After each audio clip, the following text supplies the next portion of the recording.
आज बड़ा विचित्र बात।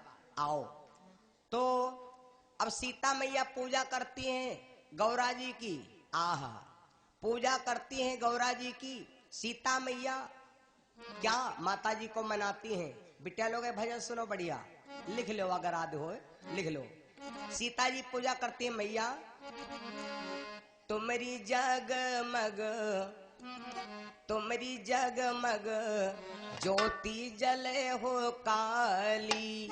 तुम्हारी जगमग ज्योति जले काली।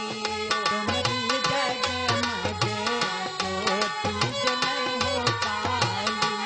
तुम्हारी जगमग ज्योति जले काली। जले काली मैया की जले काली।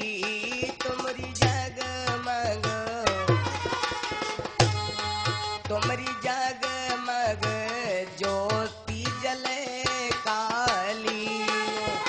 जगमग ज्योति जले काली। तुम्हारी जगमग ज्योति जले काली। और मैया को तो चढ़ावे मैया धो जायो नारियल को। चढ़ावे मैया धो जायो नारियल। धो जा नारियल मैया धो जायो नारियल। धो जा नारियल मैया धो जायो नारियल। को तो चढ़ावे माँ फूलन की डाली हो मैया। को तो चढ़ावे फूलन की डाली। तुम्हारी जगमग जय होए तुम्हारी जगमग ज्योति जले काली। तुम्हारी जगमग ज्योति जले काली। तुम्हारी जगमग ज्योति जले काली। और राजा चढ़ावे मैया धो जायो नारियल। राजा चढ़ावे मैया धो जायो नारियल। राजा चढ़ावे मैया धो जायो नारियल।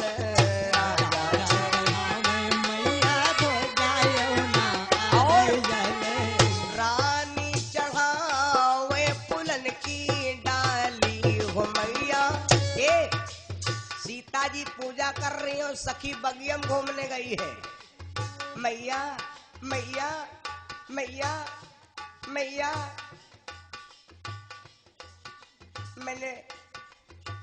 मैंने प्रेम उन्हीं से किया है। मैंने दिल तो उन्हीं को दिया है। अब चाहे जो हो जाए। राजा चढ़ावे मैया धो जायो नारियल। राजा चढ़ावे मैया धो जायो नारियल। रानी चढ़ावे फूलन की डाली। रामा रानी चढ़ाई रही फूलन डाली। तुम्हारी तुम्हारी तुम्हारी तुम्हारी जगमग ज्योति जले काली। तुम्हारी जगमग ज्योति जले काली।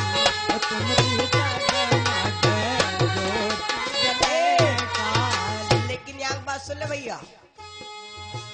अन धन काहे के कारण चढ़ाई धो जायो नारियल। काहे के कारण चढ़े धो जायो नारियल। धो जा नारियल मैया धो जायो नारियल। धो जा नारियल मैया धो जायो नारियल। काहे के कारण चढ़े फूलन डाली हो मैया। काहे के कारण चढ़े फूलन डाली।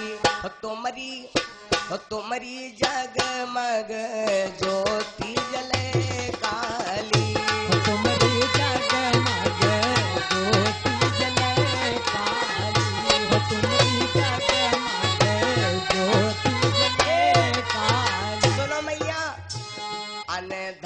सोनवा मैया लुटी फूक जई है अन धन सोनवा मैया लुटी फूक गई है।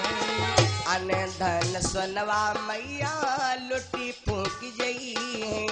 और नाम चला वे ललन की जोरी हो मैया, नाम चला वे ललन की जोड़ी।